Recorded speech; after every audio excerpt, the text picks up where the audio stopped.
జలుబు తలనొప్పి ఒళ్ళు నొప్పుల నుండి తక్షణ ఉపశమనం శాస్త్రి బామ్ ఇప్పుడు 5 రూపాయల ప్యాక్ లో కూడా. నిన్న 12 గంటలకు ఫోన్ చేసినారు సార్.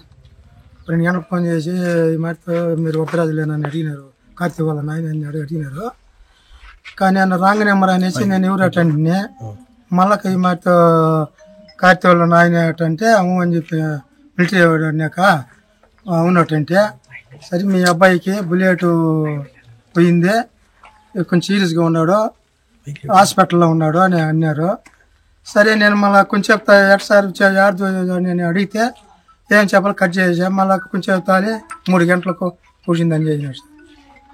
ఇప్పుడు మా అబ్బాయి ఒకరు ఉన్నాడు, వానికి ఏదైనా చేస్తే బాగుంటుందని ఆలోచిస్తాను సార్. అది ఎప్పుడు వస్తుంది అనేది ఇంకా గుర్తు తెలియలే, ఇంకా మళ్ళీ చెప్తామంటా ఉన్నారు. ఏ టైం అనేది ఇంకా తెలియలేదు. అబ్బాయి కార్తీక్ అనే అబ్బాయి చిన్నప్పటి నుంచి మేమంతా కలిసి పెరిగాము. ఒకే స్కూల్లో చదువుకొని ఒకే కాలేజీ అంతా ఉంటుంది. ఆ అబ్బాయి ఆర్మీలో 2010లో జాయిన్ అయినాడు. అతనికి జాబ్ వచ్చి అతనికి పరిస్థితి వల్ల చాలా కష్టపడి ఉద్యోగం తెప్పించుకొని వెళ్ళాడు. తర్వాత లీవుల్లోకి వచ్చినప్పుడు మాకు కాల్ చేసి ఇలా ఊరికి వస్తున్నాను అని ముందుగానే ఇంటిమేషన్ ఇస్తా ఉన్నాడు. తర్వాత బంగారపల్లి పోయి డ్రాప్ చేసుకొని పికప్ అంతా మేమే చేసుకుంటాను ఫ్రెండ్లీగా. ఇక్కడికి వచ్చినప్పుడు ఎక్కడన్నా లీవుల్లో టూర్ పోవాలన్నా అక్కడ ముందుగానే ప్లాన్ చేసి టూర్కు వెళ్ళాలి అని చెప్తా ఉన్నాడు. ఆల్మోస్ట్ ఇప్పుడు ఈ సందర్భం సరే ముందు రోజు కూడా ఫోన్ చేసి నేను నెక్స్ట్ మంత్ 8th వస్తాను, మనం ఎక్కడన్నా వెళ్దామని ప్లాన్ చేసినాడు. ఈ డెత్ జరిగిన ముందు రోజు 4 o'clockకి మాతో వీడియో కాల్ మాట్లాడినాడు. మాట్లాడి ఈ విధంగా ఆపరేషన్ ఉంది దాంట్లో ఉన్నాము అని చెప్పినాడు. అప్పుడు కూడా చెప్పాము మేము ఫ్రెండ్లీగా, వద్దు ఇప్పుడు ఫోన్ మాట్లాడొద్దు, తర్వాత కాలంటే మాట్లాడతాము ఈవినింగ్ అంటే, వద్దు పర్లేదు నాకైతే బాగానే ఉంది అని మాట్లాడినాడు. మళ్ళీ మరుసటి రోజు 11 o'clockకి కాల్ వచ్చింది మా ఫాదర్కి. తర్వాత అప్పుడు గాయాలతో ఉన్నాడని మాత్రమే చెప్పారు. తర్వాత 3 o'clock చేసి డెత్ అయ్యారని చెప్పారు. అతను ఊరికి వచ్చినప్పుడల్లా దీని గురించి ఆర్మీ గురించి చాలా ఎక్కువ పొగడతా బాగున్నాడు. కానీ తను ఏదో రోజు అలాంటి పరిస్థితి వస్తుందని చెప్తే కూడా నాకు అలా ఎంతో గర్వంగా ఉంది, ఆ విధంగా చనిపోయేది నాకు ఇది అని చెప్పాడు. నేను అప్పుడు కూడా వాడిని అలా ఎందుకు అంత రిస్క్ చేస్తున్నావు అంటే, నేను మామూలుగా చనిపోయేదానికి నేను డ్యూటీలో ఉన్నప్పుడు చనిపోతే నాకు ఎంత గర్వంగా ఉంటుంది అని కూడా చెప్పాడు. ఇది నాకు ఎవరికి రాదు, నాకు వస్తే అట్లాంటిది చావే కావాలి అలాంటిదని అన్నాడు. ఈరోజు అనుకోకుండా అతనికి అలాంటి పరిస్థితి వచ్చింది.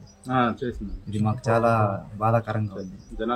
మా ఫ్రెండ్స్ వాళ్ళ ఫ్యామిలీ అంతా మా విలేజ్ అంతా బాధపడతాను, చాలా కన్నీటి బాధలతో. కార్తీక్ అనేసి ఇక్కడ మాకు తెలిసిన అబ్బాయి, మా లోకల్ మా ఊరు అబ్బాయి, చాలా మంచి వ్యక్తి, చిన్న వయసు. ఇలా జరగడం చాలా దురదృష్టకరం. మా గ్రామానికి చాలా మంచి పేరు తెచ్చిన వ్యక్తి అబ్బాయి. కానీ బార్డర్లో ఇలా జరగడం అనేది చాలా దురదృష్టకరం. దీని ప్రభుత్వ పరంగా అయితే మాకు ఫోన్లు అయితే వచ్చాయి. ఇందాక లోకల్ పోలీస్ స్టేషన్ నుంచి ఫోన్ చేశారు, ఎంఆర్ఓ సార్ చేశారు, కలెక్టరేట్ నుంచి మెసేజ్ వచ్చింది, జిల్లా ఇంటెలిజెన్స్ ఆఫీస్ నుంచి మెసేజ్ ఇచ్చారు. సో అందరి నుంచి రెస్పాన్స్ అయితే వస్తుంది, కానీ అబ్బాయి లేని లోటు చాలా తెరలేని లోటు. సో దీనివల్ల ఏమంటే మా గ్రామం తరఫున మేము అడిగేది ఒక చిన్న విన్నపం. ఫ్యామిలీకి 2 అబ్బాయిలు ఉన్నారు ఆయనకి, కార్తీక్, రాజేష్. వాళ్ళిద్దరూ తండ్రికి మంచి చేదోడు వాదుడుగా ఉన్నారు. ఇటీవలే ఈ ఇంట్లో ఇంతకుముందు కూడా ఒక డెత్ జరిగింది. అది కోలుకోకముందే మళ్ళీ సెకండ్ టైం మళ్ళీ ఇది జరగడం చాలా పెద్ద, ఈ ఫ్యామిలీకి చాలా పెద్ద నష్టం జరిగింది. కాబట్టి ఇంకా పోషించే కుమారుడు సాయంగా ఇబ్బంది పడినాడు కాబట్టి ఇదో జరిగింది. ఇంకా కుటుంబాన్ని మొత్తం పోషించాలని వ్యక్తి రాజేష్ అని పెద్ద కుమారుడు బాధ్యత తీసుకుంటున్నాడు. కాబట్టి ఈ కుటుంబానికి మంచి మనోధైర్యాన్ని నుంచి కోలుకోవాలని మా గ్రామం తరఫున, ప్రభుత్వం తరఫున మేము రిక్వెస్ట్ చెప్తున్నాము. దాంతోపాటు అలాగే కుటుంబానికి ఆర్థిక పరంగా ఎటువంటి ఇబ్బందులు లేకుండా అన్నీ సెటిల్ చేసుకోవాలంటే ఆ ఫ్యామిలీకి మరొక సపోర్ట్ కావాలి. కాబట్టి దానికి గవర్నమెంట్ నుంచి కావచ్చు, ప్రభుత్వ పరంగా ఏదైనా ఒక ప్రభుత్వ ఉద్యోగం ఆ పెద్ద అబ్బాయికి ఇప్పించి వాళ్ళని కొంచెం ఈ విషయమై మా కలెక్టర్ గారు, స్థానిక నాయకులు అందరూ దీని మీద ప్రత్యేక శ్రద్ధ చూపించి వీళ్ళ కుటుంబానికి అన్ని విధాల న్యాయం చేయాలనేసి, అదేవిధంగా ఆర్థిక పరంగా కూడా సపోర్ట్ చేయాలనేసి మేము లోకల్లో ఈ గ్రామం తరపున మేము రిక్వెస్ట్ చేస్తున్నాం. మరిన్ని వీడియోస్ కోసం ఛానల్ ని సబ్స్క్రైబ్ చేయండి. లేటెస్ట్ అప్డేట్స్ కోసం వాట్సాప్ ఛానల్ ని ఫాలో అవ్వండి. ఆ లింక్ డిస్క్రిప్షన్ లో ఉంది.